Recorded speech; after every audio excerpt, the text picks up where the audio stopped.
Minasan konnichiwa, Aku desu. J'espère que vous allez bien. On va commencer directement en rentrant dans le vif du sujet. On a un problème. Je m'explique. Ça fait plusieurs années déjà que j'essaie d'apprendre le japonais, sans grand succès. Là, à l'heure actuelle, je suis en terminale et ça va faire depuis peut-être la 4e, 3e que j'essaie d'apprendre le japonais, seule, sans grand succès du coup. Je suis passionnée par la culture japonaise, la langue japonaise depuis que je suis en 6e. Donc en 6e on a 11 ans. Là je vais en avoir 18. Je vous laisse faire le calcul. J'ai toujours été, enfin toujours, ça fait longtemps que je suis passionnée par la culture japonaise, la langue japonaise et tout ce qui touche en fait à la culture et à la langue mélangée. Ça va faire des années que j'écoute des Vocaloid, des Utaite, ça va faire des années que je regarde des animés. Et arrivé un moment, en fait, j'ai commencé à me dire que je voulais absolument comprendre ce que j'écoutais. Et un jour, peut-être regarder des animés sans les sous-titres ou sans trop les regarder. Comprendre la nuance aussi de la parole, parce que je sais que les sous-titres ne retranscrivent jamais précisément ce qui se dit à l'écran. Enfin, ce qui se dit dans l'animé. J'ai essayé de me remettre au japonais de manière sérieuse il y a environ 2 ans, donc quand j'étais enfin 2 ans, un peu moins de 2 ans, parce que j'étais du coup en seconde. Et il y a eu un petit peu un manque de motivation, c'est revenu en première, et à partir de la première, j'ai commencé à me dire que la manière dont je voulais poursuivre mes études, c'était pour faire en sorte que je devienne prof de français ou d'anglais au Japon. Donc je me suis renseignée, etc. Enfin, même là, à l'heure actuelle, parmi mes vœux, il y a une fac de japonais. Et après, donc ça m'a suivi jusque-là, le début de la terminale. Et arrivé en novembre, il y a eu une grosse baisse de motivation parce que je me disais que j'étais pas capable, que j'apprenais pas, j'arrivais pas à apprendre. Enfin,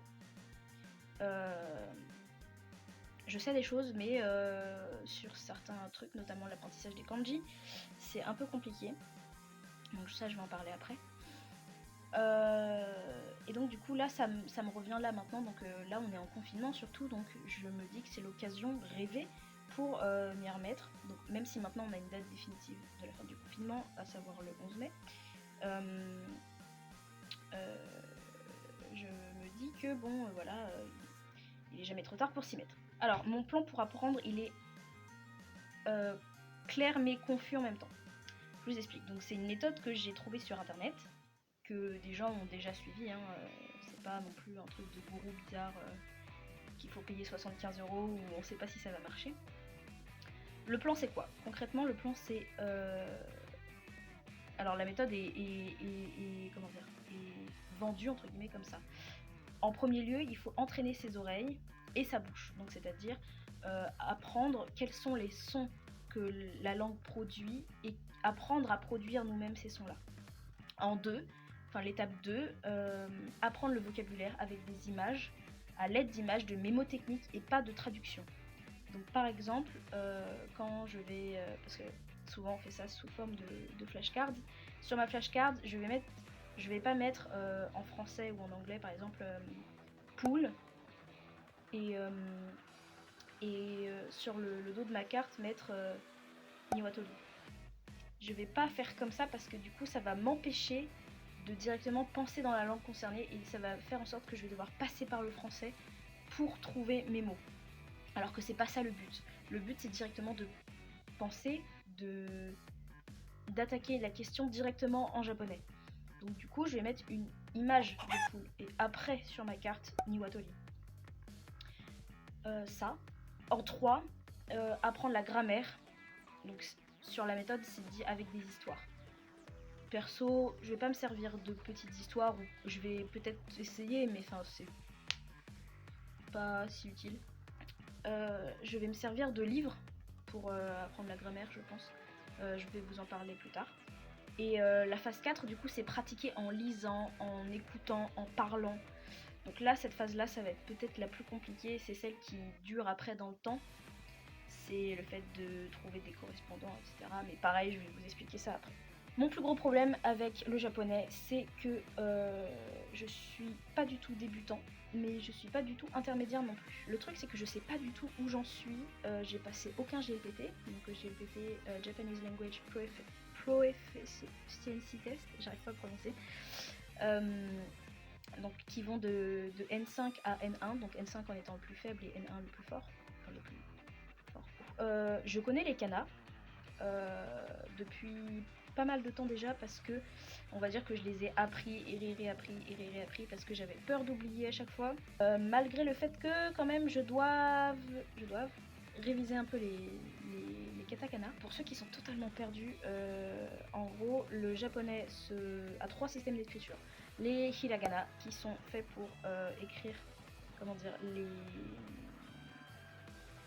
les mots en japonais. Les katakana sont faits pour écrire les mots étrangers. Par exemple, le mot France.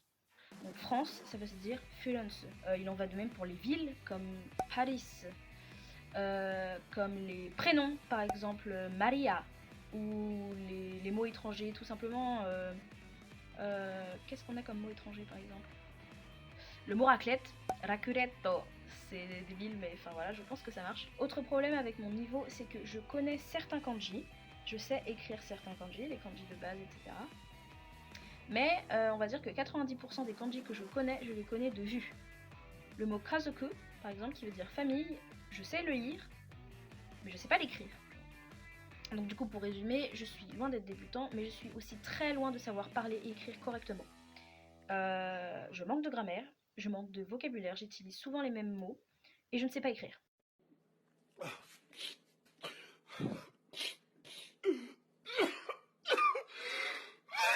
Maintenant, je vais pouvoir vous parler de mes outils de travail, de mes inspirations. Ce qui me donne envie d'apprendre le japonais, c'est notamment des chaînes YouTube, des animés, des mangas, des choses comme ça. Je vais pas citer les animés, les mangas, les musiques encore, enfin voilà. Ça va être des youtubeurs qui depuis pas mal d'années déjà, à force de parler du Japon, m'inspirent. Louis-san, par exemple, Ted ici Japon par exemple, Tokimeki, qui était avant Furansugo ou quelque chose comme ça. Ichiban Japan, pareil, m'a fait voyager avec ses vidéos. Ace Kid, si ça se dit bien comme ça, donc Julia de la chaîne Ace Kid, qui a fait une année d'intégration au Japon et qui m'a donné envie de faire pareil, tout simplement. Paolo Z, qui n'a rien à voir avec le japonais, mais ce mec a réussi à apprendre le coréen en 1 an. Avec à peu près la même méthode que moi, en partant de 0. Donc voilà, ça fait partie de mes inspirations. Après, il y a des inspirations qui sont devenues des outils de travail. Donc par exemple, Julien Fontanier de la chaîne Cours de japonais. Sa chaîne est une pépite. C'est un bon outil de travail et même lui en lui-même, il fournit du contenu qui est de qualité et beaucoup de gens le recommandent. Donc du coup, c'est devenu un outil de travail. Ça, c'est les feuilles que vous pouvez télécharger via son Google Docs, si je dis pas de bêtises. Les liens sont souvent dans la description de ces vidéos. Alors, il fournit des fiches de vocabulaire. Donc là, par exemple, j'ai les pays en katakana du coup. Donc, en plus de fournir des fiches vocabulaire, il y a des exercices. Donc ça, vous pouvez le retrouver sur sa chaîne. Du coup, j'ai appris beaucoup de choses grâce à Julien Fontanier. Et à la fin du premier trimestre, entre guillemets, de sa chaîne YouTube, parce que c'est vraiment une salle de classe, hein, à l'issue du premier trimestre, il y a un examen de japonais, que voici, qui fait 15 pages.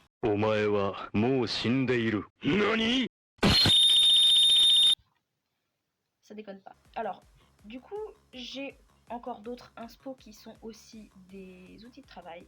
Par exemple, la chaîne de Misa, Japanese Amo with Misa, que j'ai découverte grâce à Julia de Iskid, toujours. Donc c'est une chaîne anglophone. Donc Misa est une vraie japonaise, mais donc pour ceux qui comprennent l'anglais, pour qui c'est accessible, c'est vraiment une très bonne chaîne avec beaucoup de points de grammaire et elle fait souvent des rappels dans ses vidéos. Autre outil de travail, même si c'est pas vraiment un outil de travail, c'est plus une inspo, Japanese in a Year. C'est un américain qui a réussi à apprendre le japonais en 1 année. Alors je tiens à préciser qu'il n'a pas passé de GLPT. Il y a certaines aptitudes comme l'écrit qu'il a mis de côté. Cependant, Il visait un niveau européen B1 ou B2, si je dis pas de bêtises, donc l'équivalent d'un N3, N2. Je ne sais pas s'il a réussi à atteindre son but, mais il est capable de converser de manière fluide, et c'était ça son but. Donc du coup, ça m'inspire vraiment, parce que même si je me connais, je vais jamais faire pareil, enfin réussir en un an à atteindre un tel niveau avec mon assiduité. J'admire le travail, enfin vraiment c'est énorme. Après, j'ai d'autres outils de travail. J'ai notamment beaucoup de livres, enfin beaucoup. En premier, j'ai ce livre-là, Lire et écrire le japonais, qui a été édité et publié par Larousse. Donc vous pouvez voir que il y a un peu de vécu sur le livre. Ce livre m'a quand même beaucoup aidé à savoir écrire certains kanji, bien que j'en ai oublié certains. Je n'ai pas fini ce livre, je vais sans doute m'y atteler de nouveau, parce que mine de rien, ça peut aider, même si la technique d'apprentissage est peut-être pas la bonne, je sais pas. Enfin, en tout cas, pour moi. Ensuite, j'ai le Manekineko. Je sais que Julia de Eskid a fait des vidéos, enfin une vidéo en tout cas sur le Manekineko. Elle le recommande en tant que premier manuel. Donc là, j'ai la deuxième édition. Donc c'est à la base un manuel, une méthode de japonais pour les collèges et lycées. Et donc ce livre m'a gentiment été offert par une camarade de classe. Marie, si tu regardes cette vidéo, je te remercie beaucoup parce que ça va sans doute beaucoup m'aider. Donc je l'ai lu un peu, j'ai pas trop eu l'occasion de voir ce qui m'allait ou pas dans ce livre. Je sais qu'à la fin, bon voilà, il y a des aides avec les kanji, il y a des... Voilà, des tableaux de kanji avec l'ordre des tracés, ça c'est très bien. Il y a des... comment dire, des lexiques à la fin du manuel, des exercices, etc. Je pense pouvoir me débrouiller avec ça. Donc on verra lors de la phase 3 sur la grammaire, etc. Comment ça va se passer. Enfin, j'ai ce livre.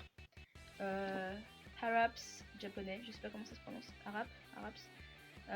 Japonais, méthode intégrale, objectif, maîtrise, bilingue. Ça vend du rêve. Vraiment, si je peux être bilingue, moi ça me... Quand vous voulez. Donc du coup c'est une méthode pour aller à son rythme, etc. Donc encore une fois, je vais m'en servir beaucoup pour la grammaire. Parce que c'est un livre qui sert à ça. C'est des points de grammaire, donc par exemple je sais qu'à la toute fin du livre, le tout dernier chapitre, c'est le japonais familier. Il me tarde de découvrir ce livre. Donc ce livre, c'est ma grand-mère qui me l'a offert pour le nouvel an 2020 et franchement, merci à elle parce qu'il va sans doute beaucoup m'aider. On voit l'épaisseur du Schmidblick. Seul problème, c'est que ce livre est à la base vendu avec un CD. C'est une méthode audio et écrite. Je n'ai pas le CD du coup, c'est bien dommage. J'ai d'autres outils de travail, à commencer par la liste de vocabulaire de Gabriel Weiner. Qui est Gabriel Weiner?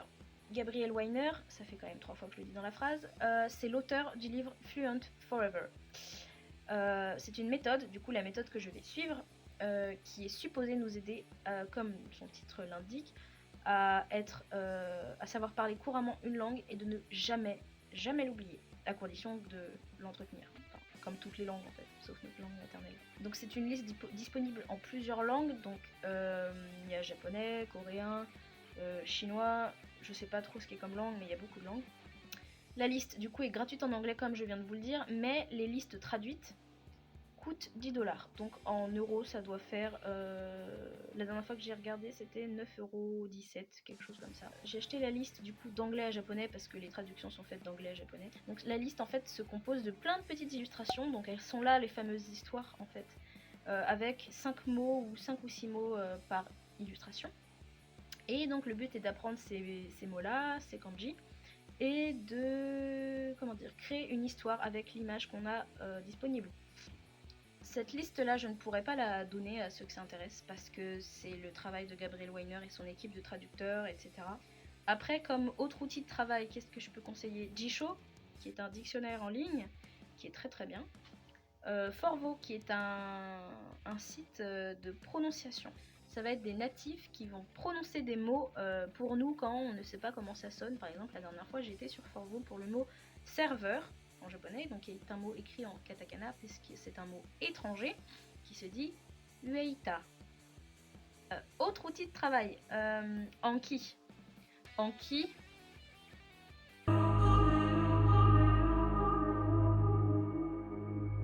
Dorime. Donc Anki qui est une application de flashcards, de cartes mémoire, je sais pas comment ça se dit en français, flashcards. Donc en fait ça nous permet de créer des decks de cartes, des paquets de cartes sur des thèmes, des choses comme ça, et ça nous aide à apprendre des trucs. Ça a été créé à la base pour le japonais, mais en fait il s'avérait que beaucoup de gens l'utilisent pour plein d'autres trucs, que ce soit d'autres langues ou des cours qui n'ont rien à voir. Je sais que quand on va sur les decks partagés par la communauté Anki, on peut trouver de la géographie, de la chimie, enfin... En fait, on peut apprendre ce qu'on veut sur Anki parce que c'est un outil très libre. Dernier outil de travail qui est une application Duolingo.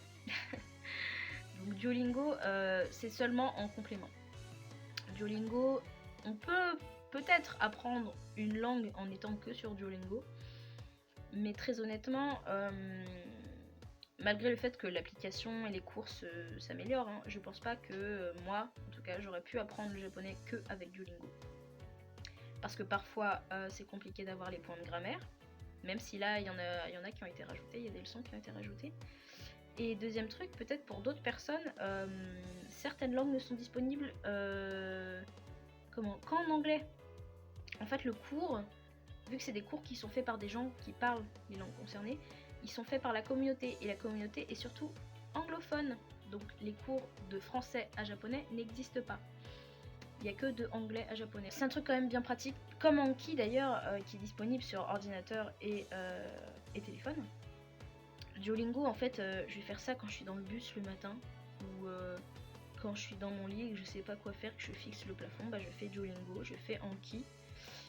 Franchement ça aide quand t'as vraiment 5 minutes à accorder une petite leçon. Du coup mon plan, là ça va être la partie complexe, étant donné que je connais déjà les kanas, que je connais les sons que produit la langue japonaise et que je sais déjà les produire aussi, je vais directement sauter à l'étape 2, le vocabulaire. Comment je vais faire? Je vous avoue que pour moi c'est totalement flou aussi. Du coup, ce que je vais faire, et ce que je suis déjà en train de faire, c'est que je vais utiliser la liste 625 mots de Gabriel Weiner. Moi, ça s'appelle pas comme ça la liste, mais... donc je vais mêler ça à Anki, donc je fais des flashcards. Au départ, pour apprendre les kanji, je voulais apprendre les radicaux, et j'en ai parlé avec une amie qui, du coup, a fait une première année de japonais. Elle m'a dit, si toi tu sens que ça t'aide, fais-le, mais sinon... Et donc du coup, en soi ça pourrait m'aider, mais pour l'instant je pense peut-être pas que ce soit la technique qui me faille. En sachant que la technique que j'avais avant, c'était un peu lamentable. C'était vraiment le recopiage. Je pouvais écrire des lignes et des lignes de kana, de trucs comme ça. Parce que je savais pas comment faire. Et après j'ai vu beaucoup de gens comme Ace Kid, etc. Critiquer le recopiage. Certes, mais là, vraiment, je vois pas d'autres techniques, parce que c'est pas juste en regardant l'ordre des traits sur ma flashcard que je vais me dire ouais, je sais écrire. Bah non, faut forcément mettre en pratique. Et c'est pas en l'écrivant une fois que je saurai écrire le truc, quoi. Donc pour l'instant, j'en suis au recopiage. Je sais pas comment ça va évoluer. Peut-être que dans 15 jours, je saurai toujours pas écrire. Enfin, peut-être que oui, je sais pas, au bout d'un an, je saurai toujours pas écrire mes kanji parce que le recopiage, c'est pas une bonne idée. En tout cas, les enfants japonais font comme ça. Donc je vois pas pourquoi ce serait pas une bonne technique. Donc après la liste de vocabulaire de Gabriel Weiner, je ne sais pas comment je vais faire. Déjà je pense qu'au moment où je serai arrivée à terme de la liste, je vais commencer à faire un peu de grammaire. Donc peut-être que les livres me fourniront déjà aussi du vocabulaire quand je ferai de la grammaire. Donc ce sera du vocabulaire en plus. Et arrivé à la phase 4, qui sera la phase 3 pour moi du coup,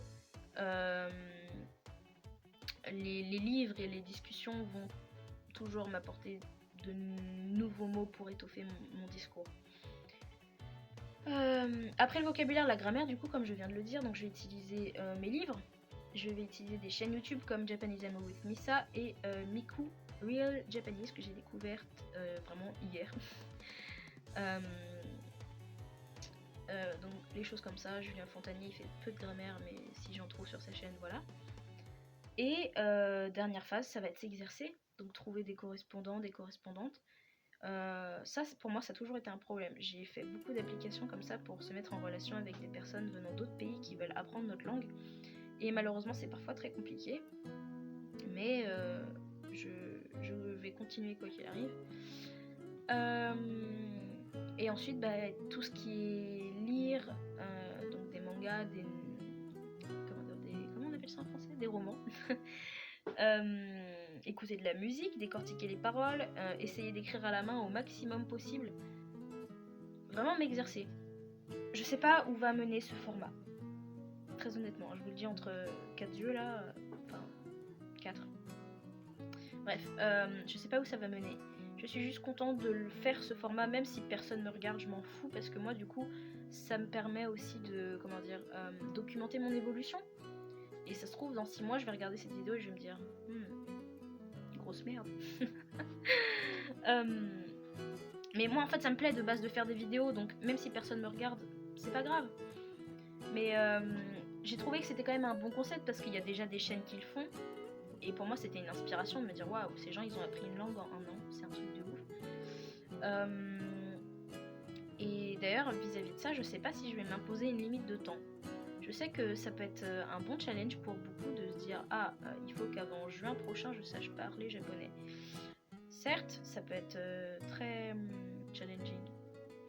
Ça peut donner envie de vouloir se dépasser, de se fixer des dates, mais honnêtement, je sais pas. Je vais retenir la date d'aujourd'hui, à savoir le 17 avril 2020, comme date de départ, même si en soi c'est pas très vrai parce que je fais du vocabulaire déjà de la liste de Gabriel Weiner depuis quelques jours. Mais on va retenir aujourd'hui comme date, sait-on jamais. Mais j'essaye d'être quand même indulgent avec moi et me donner 1 an, ça me fait peur parce que je pense que j'y arriverai pas. Enfin après, faut pas partir pessimiste non plus, mais bon, 1 an c'est quand même short pour moi, je pense. Enfin voilà.